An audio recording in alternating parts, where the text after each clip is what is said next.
મિત્રો, રાજકોટના રીબડામાં થયેલા ફાયરિંગને લઈને મોટા સમાચાર સામે આવ્યા છે, જેમાં ફાયરિંગ કરનાર શૂટરો પરપ્રાંતીય હોવાનું ખુલ્યું છે.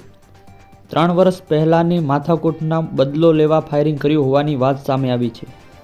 રાજદીપસિંહ અને પિન્ટુ ખાટડી સાથે તકરાર થઈ હતી અને તેમાં અનિરુદ્ધસિંહના ભત્રીજાના પેટ્રોલ પંપ ઉપર ફાયરિંગ કર્યું હોવાની વાત સામે આવી છે, જેમાં બહારથી શૂટરો બોલાવવામાં આવ્યા અને ફાયરિંગ કરાવવામાં આવ્યું. આ ફાયરિંગની જવાબદારી હાર્દિકસિંહે લીધી છે. 3 વર્ષ પહેલાની માથાકૂટ મામલે રાજદીપસિંહ અને પિન્ટુ ખાટડી સામે તકરારનો બદલો લેવા ફાયરિંગ કર્યું હોવાની વાત સામે આવી છે. આ સમગ્ર ઘટનામાં ફાયરિંગ બાદ હાર્દિકસિંહનો વિડીયો વાયરલ થયો હતો, જેમાં ઉલ્લેખ કરવામાં આવ્યો હતો અને ફાયરિંગની જવાબદારી હાર્દિકસિંહે લીધી હતી. વિડીયો સોશિયલ મીડિયામાં વાયરલ થયા બાદ ખુલાસા થયા હતા. પોલીસ તપાસમાં બહાર આવ્યું કે હાર્દિકસિંહે આ વિડીયો ગુજરાત બહારથી વાયરલ કર્યો હતો. હાર્દિકસિંહને શોધવા પોલીસની ટીમો MP અને UP જવાના રવાના થઈ. નમસ્કાર.